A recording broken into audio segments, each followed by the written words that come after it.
Shalom, salam sejahtera dalam kasih Tuhan. Apa kabar? Saya percaya dan saya berharap setiap jemaat Tuhan yang ada di gereja GTDI, Jemaat Bethlehem di Tello dalam keadaan baik. Dan saya terlebih mengucap syukur dari Batam kembali lagi bisa berbagi berkat kebenaran firman Tuhan di dalam ibadah hari ini. Baik, sebelumnya saya mengajak kita terlebih dulu untuk berdoa. Mari kita berdoa Bapak Ibu. Bapa di sorga, kami sungguh mengucap syukur atas kemurahan-Mu yang melimpah dalam kehidupan kami. Segala berkat kebaikan yang terjadi dalam kehidupan kami, itu semua anugerah datangnya dari Tuhan saja.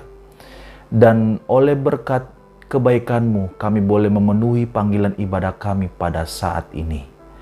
Dan di dalam ibadah ini kami telah memuji dan memuliakan nama-Mu, biarlah Tuhan saja yang disenangkan. Dan seluruh kehidupan kami seterusnya hanya untuk hormat kemuliaan nama-Mu saja Bapa. Hari ini juga kami akan merenungkan kebenaran firman Tuhan. Waktu kami membaca dan merenungkannya, kiranya Tuhan memberikan kami pencerahan, memberikan kami anugerah untuk cukup mengerti setiap kehendak Tuhan dalam kebenaran firman-Mu. Urapi kami semua tanpa terkecuali, baik hamba-Mu yang lemah dan terbatas ini.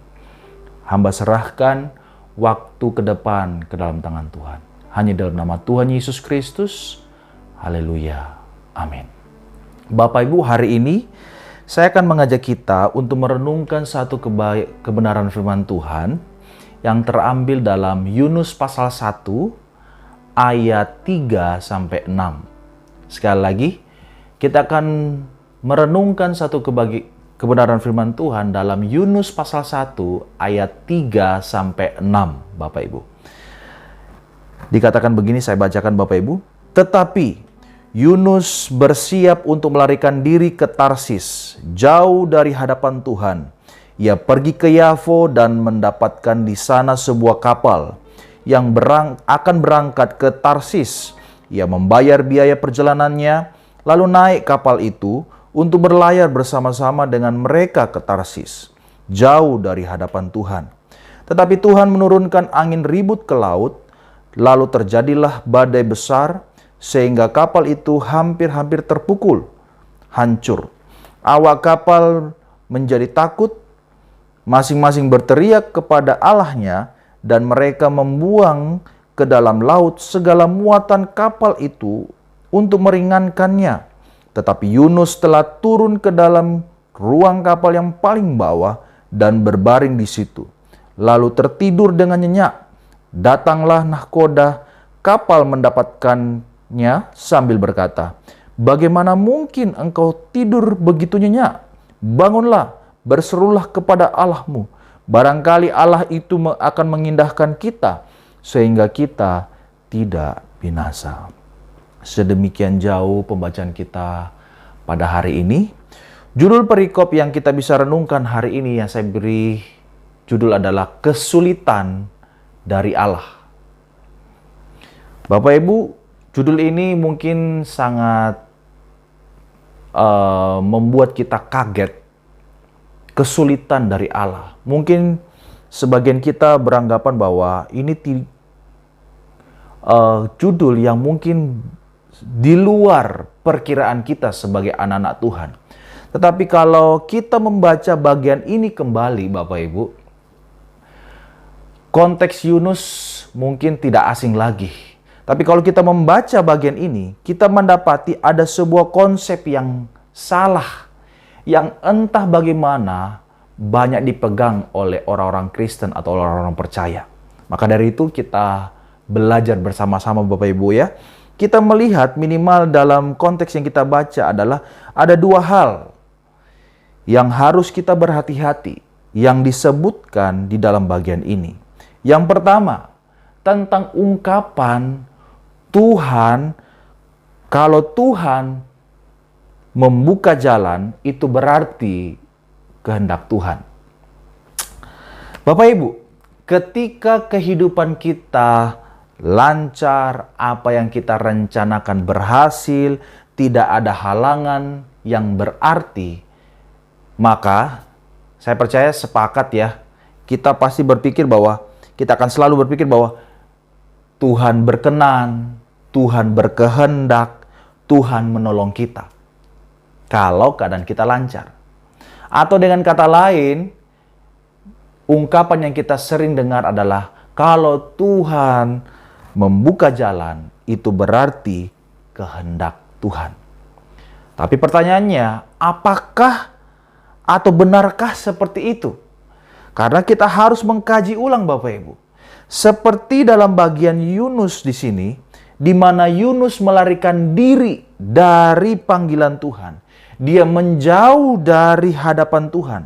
Dan sepertinya lancar pada awalnya, Bapak Ibu. Coba kita bayangkan apa yang terjadi dalam kehidupan Yunus pada waktu itu. Dia tahu bahwa dia akan pergi jauh. Mungkin dia mempunyai persiapan yang matang, di mana waktu yang lama, atau mungkin dia mempersiapkan waktu supaya dia jauh di hadapan Tuhan, dia tidak didapati oleh Tuhan. Maka bisa dibayangkan persiapan seperti apa yang harus dilakukan oleh Yunus waktu itu. Dia harus membereskan tentang soal rumahnya, soal tanahnya mungkin, soal rumah tangganya, keluarganya, bahkan dia harus berpamitan dengan keluarganya dan temannya atau kenalannya, Bapak Ibu. Dan kalau seandainya dia tidak berpamitan, maka dia harus menyembunyikan apa yang dia rencanakan. Dan itu saja pun menjadi beban mental buat pribadinya Bapak Ibu. Dan belum lagi dia harus mengumpulkan uang untuk keberangkatannya. Bagaimana dia harus mendapatkan ongkos untuk menyewa sebuah kapal, Bapak Ibu, untuk kepergiannya. Dan ini menyatakan bahwa ini sebuah tindakan yang tidak mudah bagi Yunus. Tetapi kita bisa bayangkan bahwa bukankah semuanya berjalan lancar, Bapak Ibu? Berjalan lancar dan tidak ada halangan yang berarti bagi Yunus. Paling tidak kita mengetahui bahwa Yunus itu berhasil mengatur semuanya dengan baik, tanpa ada halangan yang berarti, dan dia berangkat. Maka kemudian dia berangkat ke Yafo, ke pelabuhan kecil, dan di kota pelabuhan itu dia mendapatkan sebuah kapal di sana dan berangkat untuk pergi ke sebuah kota yang namanya Tarsis, Bapak Ibu. Kemudian dia membayar perjalanannya, dan kita melihat bahwa semuanya disiapkan dan lancar, Bapak Ibu. Lalu dia memulai perjalanannya, dan tidak ada halangan di sana. Pergi jauh dari Tuhan. Sampai di titik ini, Bapak Ibu, sepertinya kita melihat semuanya lancar, Bapak Ibu. Nah, mungkin Bapak Ibu kita bisa belajar di sini. Kita bisa bertanya bahwa mungkin kalau Tuhan ingin memakai Yunus, mengapa Tuhan tidak membuat atau menghalangi dia seperti itu? Misalnya mungkin lewat keluarganya, temannya, kenalannya, memberitahukan dia supaya jangan pergi. Berdosa loh kalau kamu melawan Tuhan atau pergi jauh dari Tuhan. Atau mengapa Tuhan tidak membuat usahanya dalam mengumpulkan uang itu gagal? Atau mengapa Tuhan tidak membuat dia untuk tidak mendapatkan kapal? Gitu. Atau mengapa Tuhan tidak membuat saja cuaca yang buruk waktu kapal itu hendak mau berangkat, sehingga kapal itu tidak jadi berangkat? Mengapa semuanya berjalan dengan mulus? Bapak Ibu, dari kacamata konsep yang salah seperti ini, kita bisa belajar sesuatu, bahwa belum tentu segala sesuatu yang lancar berjalan dengan lancar awalnya, dan kita berpikir bahwa Tuhan membuka jalan.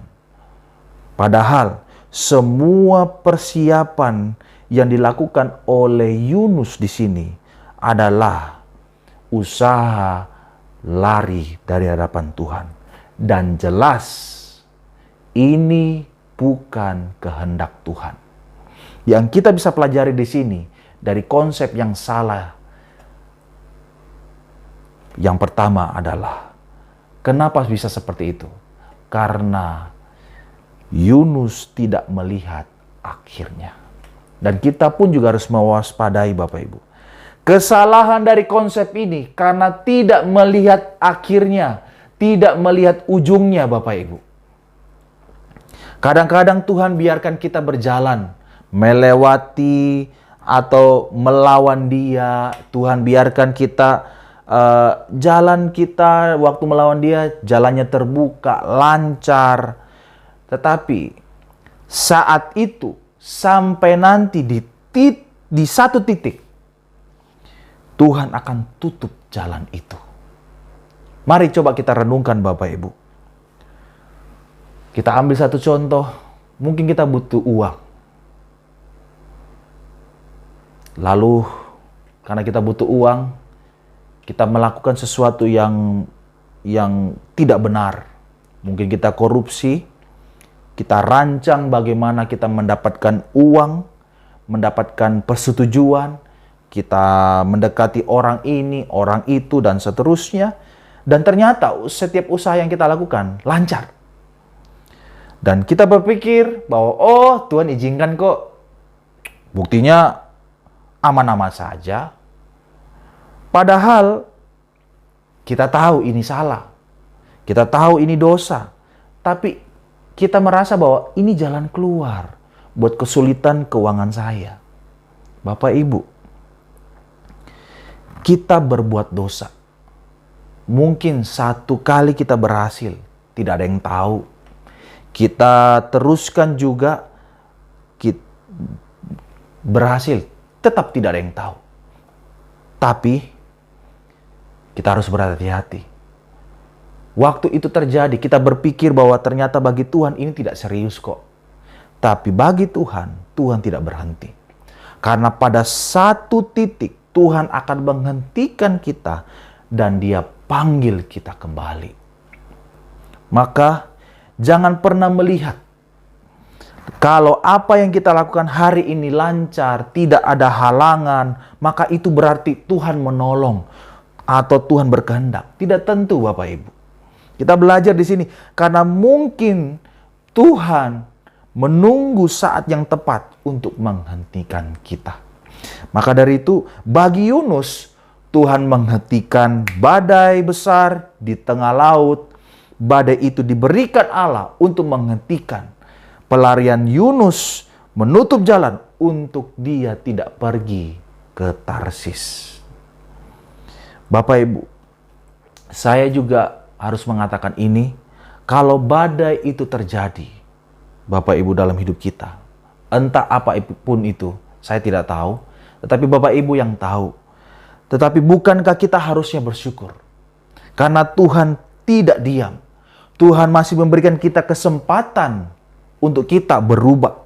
Tuhan hentikan kita pada satu titik sebelum kita terlalu jauh untuk menghancurkan diri kita sendiri. Bayangkan kalau seandainya Tuhan membiarkan kita sampai kita betul-betul berantakan dan segala sesuatunya sudah terlambat. Bapak Ibu, bersyukurlah dalam setiap kehidupan kita.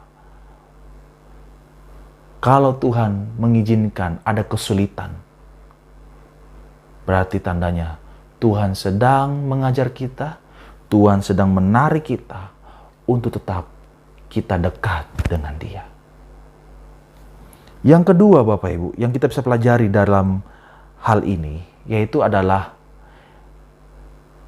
tidak ada dosa yang pribadi. Karena dosa selalu berdampak pada orang lain. Saya ulangi lagi Bapak Ibu. Tidak ada dosa yang pribadi. selalu yang juga berdampak pada orang lain. Bapak Ibu, seringkali kita berpikir bahwa dosa yang kita lakukan adalah dosa yang bersifat pribadi. Padahal sebenarnya tidak, Bapak Ibu. Sebenarnya semuanya ada hubungan dengan orang lain. Kita selalu berpikir bahwa dosa yang saya lakukan ini tidak ada hubungannya kok dengan orang lain. Tidak ada dampaknya kok. Kalaupun ada, kita pasti berpikir bahwa terjadi pada diri saya sendiri, pribadi, dan tidak ada terkena pada orang lain. Tetapi kalau kita lihat dalam kisah Yunus di sini, mengajarkan kita sebuah prinsip yang penting, yaitu bahwa tidak ada dosa yang pribadi. Di mana di sini kita diajarkan bahwa setiap dosa itu berdampak pada orang lain di sekeliling kita.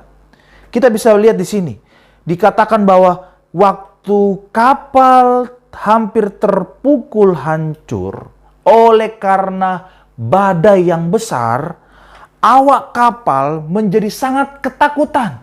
Seluruh awak kapal yang penumpang ada dalam kapal itu menjadi takut. Masing-masing berteriak kepada Allahnya, lalu membuang semua barang muatan yang ada dalam kapal itu. Sehingga mereka ketakutan. Mereka membuang itu untuk apa? Untuk menyelamatkan diri. Sehingga di sini kita bisa berpikir, kalau begitu, ada dampaknya kepada orang lain. Dan kita lihat di sini bahwa kalau kita pikirkan badai itu dari siapa? Itu dari Allah. Untuk apa? Untuk menghentikan Yunus lari dan supaya dia bisa kembali kepada panggilan mulanya, yang dimana Tuhan menyuruh dia memberitakan kabar kepada orang Niniwe. Dengan kata lain, badai itu diberikan oleh Tuhan supaya Yunus kembali. Dia berbuat dosa di hadapan Allah, dan siapa yang menderita? Tentu kita melihat di sini awak kapal dan seluruh penumpang yang ada di dalam kapal, Bapak Ibu. Nah, mereka harus menanggung rugi karena barang-barang mereka sudah terlanjur dibuang ke dalam lautan. Belum lagi seluruh awak kapal yang menjadi takut. Belum lagi pemilik kapal yang menanggung rugi karena hartanya banyak dibuang, Bapak Ibu. Dan kita bisa melihat di sini, kalau sampai kapal itu tenggelam, berapa banyak keluarga, istri, anak, kenalan mereka yang harus menderita. Sehingga kita melihat dosa Yunus melarikan diri dari hadapan Tuhan sama sekali tidak pribadi. Karena dosanya berdampak kepada banyak orang. Bapak Ibu, kita harus memikirkan dan merenungkan ini. Di dalam Alkitab ada contoh yang baik dalam kitab Kejadian pasal 39, Bapak Ibu. Dalam ayat 1 sampai 23, Bapak Ibu. Kita diingatkan tentang kisah Yusuf, di mana Yusuf sangat mengerti hal ini. Di waktu itu, waktu istri Potifar menggoda dia, "Ayo tidur dengan aku, tidak ada yang tahu." Bapak Ibu tahu apa jawaban Yusuf waktu itu? Dia katakan bahwa Tuanku tidak menyerahkan engkau kepadaku karena engkau adalah istrinya. Bagaimana mungkin aku melakukan kejahatan yang besar ini dan berbuat dosa kepada Allah, terhadap Allah? Bapak Ibu, bagi Yusuf ini bukan masalah dosa pribadi, tetapi dosa juga kepada tuannya, dosa juga kepada istrinya, dan dosa juga kepada Tuhan. Maka kita bisa tahu lewat cerita Yusuf bahwa dosa itu tidak pribadi, Bapak Ibu. Secara sederhana saya mengajak kita renungkan sejenak waktu kita mendengar firman Tuhan ini. Saya nggak tahu posisi kita seperti apa hari ini. Seberapa sulit kita hari ini. Tetapi waktu badai itu datang, waktu kesulitan itu datang, Tuhan berbicara. Selain Dia berbicara tentang bahwa Dia mengajar kita lewat kesulitan, yang saat ini juga kita diajar bahwa Dia menegur kita bahwa dosa yang kita lakukan itu tidak pribadi, Bapak Ibu. Itu ada dampaknya pada orang lain. Coba kita renungkan. Apa dosa yang kita lakukan dalam kehidupan kita saat ini? Betulkah tidak ada dampaknya kepada orang lain? Mungkin kita berpikir terbatas bahwa apakah itu berzina, memfitnah, menipu. Tetapi ada hal-hal yang sangat-sangat pribadi dalam kehidupan kita yang mungkin orang tidak tahu, Bapak Ibu. Kita bisa berpikir, Bapak Ibu, yang lebih pribadi. Apakah itu dosa pornografi? Apakah itu tidak berdampak pada orang lain? Betulkah itu tidak berdampak pada keluargamu? Apakah itu dosa yang berhubungan dengan karena kita malas beribadah, malas berdoa? Betulkah tidak berdampak pada keluargamu? Betulkah tidak berdampak pada anak-anakmu? Kita malas membaca Alkitab. Betulkah itu tidak berdampak pada orang-orang sekelilingmu? Mungkin saat ini itu kita tidak lihat dampaknya. Tetapi suatu kelak nanti, entah kita bertemu nanti di masa depan, kita akan melihat itu, Bapak Ibu. Atau kalau Bapak Ibu melakukan sesuatu yang kepada seseorang yang mungkin tidak baik, dan Bapak Ibu mungkin pikir, itu kan urusan saya dengan orang itu. Betulkah tidak ada dampaknya kepada orang-orang yang lain? Karena berapa banyak saya melihat orang ini berurusan dengan orang ini, urusannya dengan orang ini cuma 2 orang ini, tapi dampaknya kepada seluruh sekelilingnya. Mungkin karena orang ini tersandung dengan orang A. Contoh Bapak Ibu, sebuah kasus orang A dengan orang B. Orang A tersandung karena orang B. Jadi karena tersandungnya orang B, itu menjadi contoh buat orang lain sehingga tidak mempercayai orang A. Ini menunjukkan kepada kita bahwa satu hal yang kita tidak sadari, bahwa dosa itu tidak pribadi karena ada dampaknya kepada orang lain. Kita harus mengetahui bahwa sesungguhnya hidup kita saling terhubung karena kita semua adalah ciptaan Tuhan, Bapak Ibu. Bapak Ibu, Yunus lari dari hadapan Tuhan.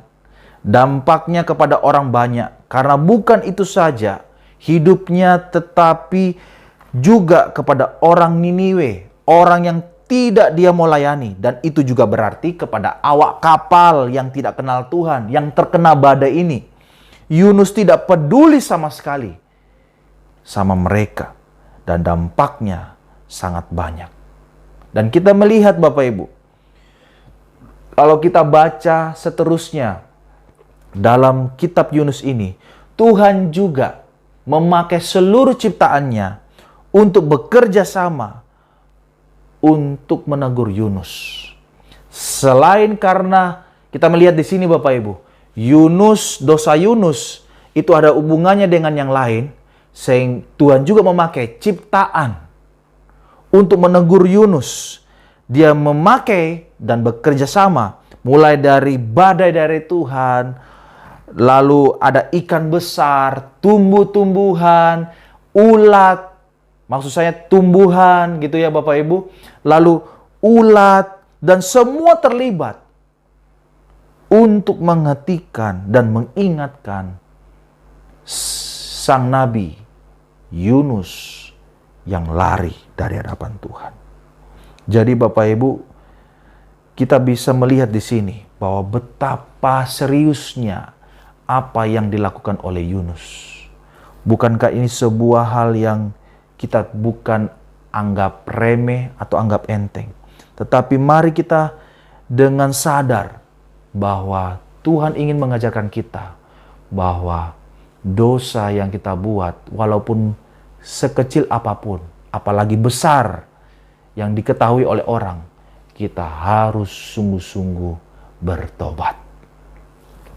Saya nggak tahu apa yang kita hadapi hari-hari ini, tetapi mari kita belajar bersama-sama untuk mengerti hal ini, untuk tetap kita, untuk bisa mewaspadai diri, menjaga diri kita, apalagi dalam kesulitan kehidupan kita. Nah, Bapak Ibu, apa kesulitan yang kita alami hari-hari ini, Bapak Ibu? Mungkinkah ada dosa dalam kehidupan kita? Mungkinkah ada hal-hal yang tidak berkenan di hadapan Tuhan? Yang kita tahu itu sebenarnya itu tidak sesuai dengan kehendaknya. Percayalah akan setiap didikannya. Karena dia tahu hari depan, dia tahu masa depan kita, dia tidak pernah kaget akan pelanggaran, akan dosa yang kita buat. Tetapi hari ini firman Tuhan datang kepada kita. Mungkin Tuhan mengajarkan kita sebuah hal yang baik untuk kita mewaspadai diri kita, untuk tidak kita sampai terlalu jauh lari dari Dia. Kalau itu kesulitan itu karena datang, karena dampak, karena pelanggaran kita, saya mengajak kita, setiap kita, mari kita bertobat di hadapan-Nya. Kalau Tuhan berbicara dengan lembut, mari tenangkan kehidupan kita dan biar hidup kita mau kita kembalikan kepada Tuhan. Bersandar sepenuhnya kepada Dia. Karena Dialah sang penentu dalam kehidupan kita. Puji Tuhan kalau itu ada suara dalam kehidupan kita. Terlebih dalam firman Tuhan yang kita dengar hari ini, Bapak Ibu. Saya tidak terlalu perpanjangkan, tetapi mari kita perhatikan apa yang Tuhan lakukan dalam badai itu, Bapak Ibu. Seperti Yunus, Tuhan menghentikan pelarian Yunus, Tuhan hentikan dia di tengah pelariannya untuk dia dipanggil kembali. Begitu juga dalam kehidupan kita.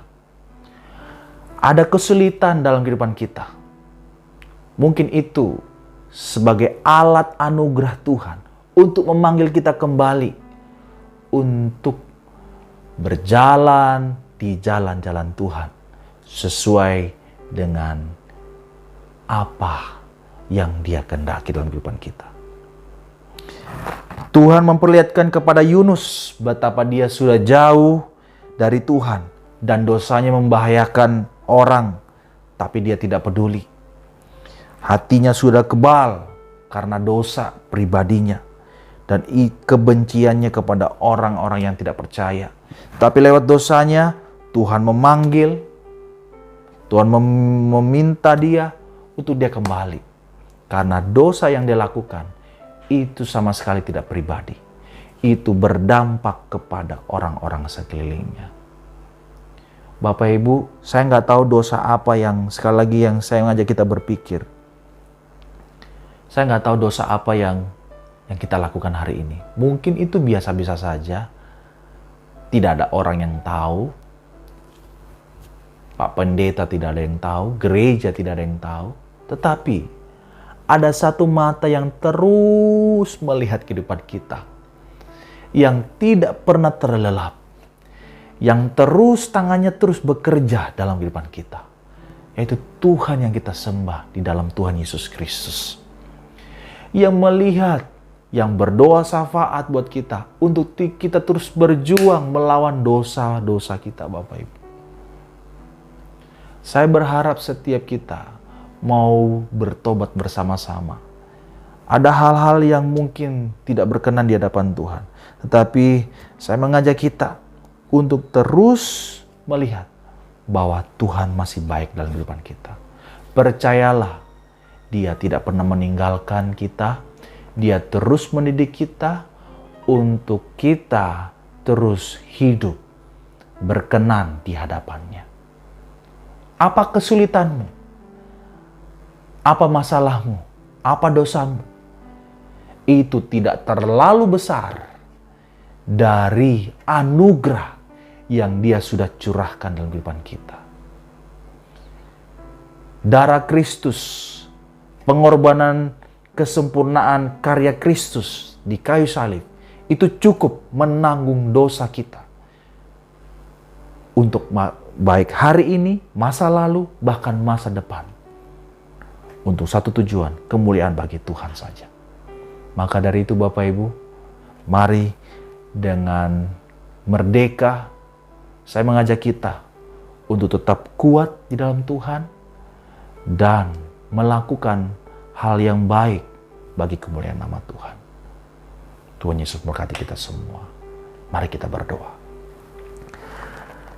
Bapak Ibu, kita sudah mendengarkan kebenaran firman Tuhan ini. Dengan sangat sederhana datang kepada kita untuk membawa kita berpikir ulang, merenungkan sejenak bahwa apakah mungkin di antara kita di masa pandemi ini kita merasa ada kesulitan, ada beban berat, pergumulan yang mungkin ya kadang-kadang secara pribadi kita tidak mengerti. Tetapi hari ini saya mengajak kita dengan rendah hati, mari kita datang kepada Tuhan. Kembali kepada Tuhan. Renungkan kebaikannya.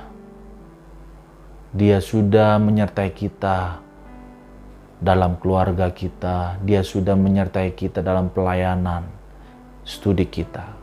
Masakan kita mau lari terus dari hadapannya? Anugerah yang sama itu masih ada tercurah dalam kehidupan kita. Mari kita berdiri tegak, maju dengan rendah hati dan mau berkata kepada Tuhan, Tuhan, ini hidupku, aku mau dipakai oleh-Mu Tuhan. Lebih dahsyat lagi, lebih baik lagi daripada hari yang kemarin, bahkan hari ini. Dan hari ke depan, aku mau dipakai oleh-Mu Tuhan. Mari kita katakan seperti itu kepada Tuhan. Karena Dia Allah yang tidak pernah meninggalkan kita. Percayalah akan penyertaan-Nya. Bapa di surga, kami sungguh mengucap syukur dan berterima kasih buat penyertaan-Mu. Waktu kami bandel, waktu kami tersesat, waktu kami mencoba untuk melarikan diri, Engkau tetap datang mengingatkan kami, mengajar kami untuk supaya kami kembali kepada kehendak Tuhan. Ini hidup kami Tuhan, ajar kami, didik kami, pakai kami untuk hormat kemuliaan nama-Mu saja. Terima kasih Bapa. Engkau berkati seluruh jemaat Tuhan di gereja Tuhan di Indonesia. Jemaat Bethlehem di Telau.